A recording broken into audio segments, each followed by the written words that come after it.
In Hawaii, they reported seeing the aurora borealis. Of course, this begs the question, if a solar storm such as the one that struck the Earth in 1859 were to strike today, what would that mean for us? Once again, we turn to the author, Robert Roy Britt. In an article written for Fox News in January 2009, Mr. Britt examines the implications of an 1859 event happening today.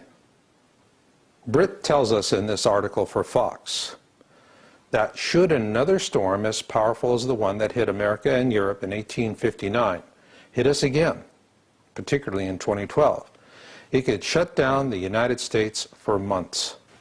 This according to the National Academy of Sciences, which has also expressed the opinion that there is a very great likelihood of another such storm occurring in 2012. So what would that mean?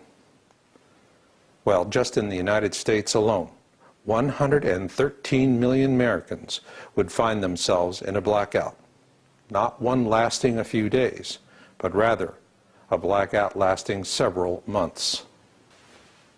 This is totally consistent with a 2012 warning given on Fox News by physicist Dr. Michio Kaku, as noted in our February 2009 report. Satellites, satellite television, all of that could get disrupted, peaking around 2012. So your point is we can't do anything about it in space, but we can do something back here on Earth. That's right. But backup systems, are companies really doing that?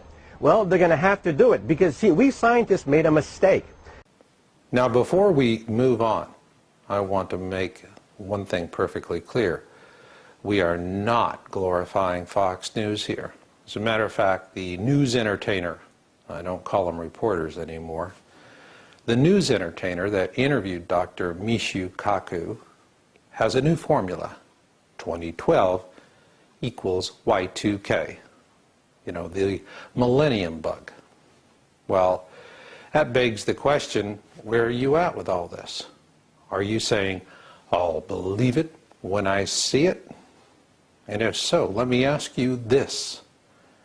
What are you going to see when the whole nation is blacked out for months as the result of a violent solar storm? While you ponder that, let's move on to the closing thoughts for this video briefing, and that being what we believe to be the greater significance of 2012.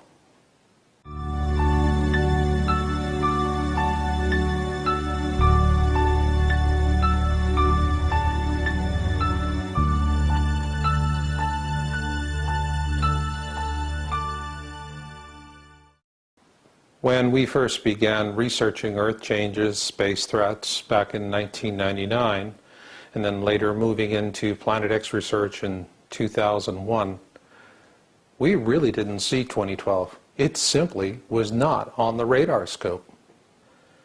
However, as the years passed and the data came in, we began witnessing this incredible convergence upon this 2012 date.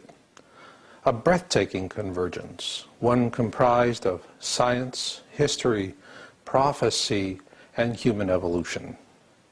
And at the point of it all was the Mayan calendar. The essential message of the Mayan calendar, the one that is accepted by all those who debate it from one side or the other, is that the prophecy represents the end of one era and the beginning of another. Therefore, looking at December 21, 2012 is not about assuming that a cosmic intelligence or deity or whatever you happen to believe is going to throw a big switch on that day, and then something humongous is going to happen. As Planet X researchers, it is just a waypoint for us. That's all. But I would hasten to add that it is a significant waypoint. It is significant because it will be a defining moment in time, like December 7th, 1941, or 9/11. We believe that 2012 will be remembered as a year of redemption, a time when humanity is forced to examine its foibles and to realize that we have not been good guardians of this world. And at that point, we are going to face a destiny decision, and one that is best described for us by the Hopi Prophecy Rock. The Hopi Prophecy Rock is centuries old, and it tells us that if we continue along on our present path of service to self, based on greed, fear, and exploitation, then we will become a slave species for countless generations to come. And only until our world has been so brutally raped that it is of no interest to anyone will we be given our freedom for whatever time remains. But if we redeem ourselves and choose the service to others path, what happens then? Well, something beautiful.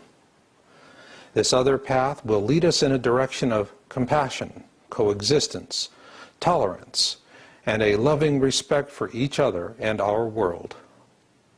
Should we find the courage to make the wise choice, to take the noble path, where will it lead us?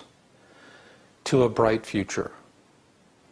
The generation that follows 2012 will be the most important population of humans in the history of our species. They will lay the groundwork of the future. They will rebuild. They will move on. And consequently, our descendants will make their ways to the stars.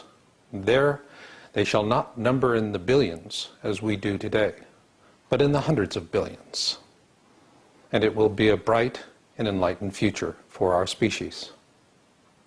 So imagine with me for just a moment this distant future, and assume that you are one of our future descendants, grateful for our noble sacrifices, and looking back in time at the year 2012, the year of redemption.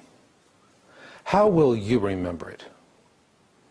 Well, for us, 2012 will be the last year of this era, and likewise we'll have 2013 and 2014 and so on. However, should we choose the noble path shown us in the ancient Hopi Prophecy Rock, the future generations will look back upon the year 2013 by another name. They will call it 1AE, for the first year of the Age of Enlightenment. We at Yowza.com do all that we do because we're in it for the species, and because we do believe that humanity will make the wise choice. We will take the noble path, and there will be a 1AE. And I'll leave it on that note. So until the next time we meet, remember Marshall's motto: destiny comes to those who listen, and fate finds the rest. So learn what you can learn, do what you can do, and never give up hope. And this is Marshall, and I'll catch you on the backside.